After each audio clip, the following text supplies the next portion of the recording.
ask for it. US pours cold water on Meghan snuffing out ambition to be politician scorning fake HRH.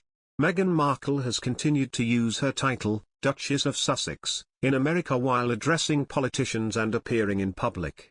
Speculation has persisted that the 40-year-old's future may be in politics, but she would struggle to use the Sussex title were she to make such a step, according to Telegraph columnist Charles Moore. In a piece titled "The US Won't Accept HRH President Meghan," Mr. Moore points out that, her husband, of course, is His Royal Highness, so I do not see how he could be the first gentleman if his wife were to enter the White House. Mr. Moore writes, "This column has worried before that the Duchess of Sussex is riding for a fall in the way she wields her title in America." Last week, Meghan appeared on The Ellen Show, introduced as Meghan, Duchess of Sussex. Earlier in November, it emerged Meghan sent a letter to Congress, addressed to Speaker of the House Nancy Pelosi and Majority Leader Chuck Schumer, which stated her belief that it was a national right to have access to a parental or sickness leave program. In October, during a video reading of new book The Bench, Meghan introduced herself as Duchess of Sussex. Ahead of part 2 of the BBC's explosive documentary looking at the brothers' relationship with the media, Prince Harry has stayed unusually quiet, while the rest of the royals have condemned it. The joint condemnation of the BBC over its new documentary The Princes and the Press was signed by all three royal households last week, Buckingham Palace, Clarence House and Kensington Palace, but it failed to include the Duke of Sussex, Prince Harry. The joint condemnation of the BBC over its new documentary The Princes and the Press was signed by all three royal households last week, Buckingham Palace, Clarence House and Kensington Palace, but it failed to include the Duke of Sussex, Prince Harry.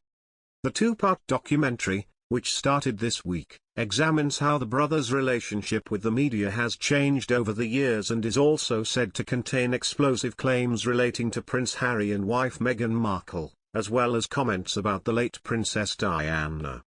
But in a joint statement condemning the show, the three royal households said that while a free, responsible and open press is of vital importance to a healthy democracy, they accused the BBC of being involved in overblown and unfounded claims from unnamed sources that are presented as facts and royal expert Daniela Elzer, writing for news.com.au, has pointed to the missing royal as a sign that the relationship between him and brother Prince William is even more strained than we might have thought.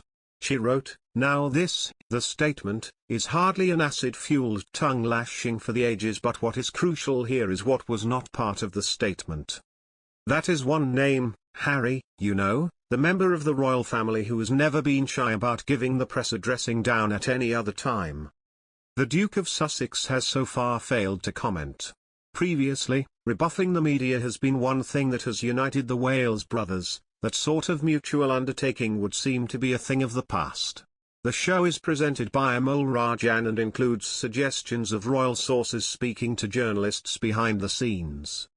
It has been billed as telling the story of one of the most dramatic periods in modern royal history. A second episode, focusing on 2018 to 2021, when the royal feud really kicked off, will air on Monday on BBC at 9 p.m. The Daily Star has reached out to Buckingham Palace and to the Duke of Sussex to see whether the latter was aware of the statement. The former refused to comment.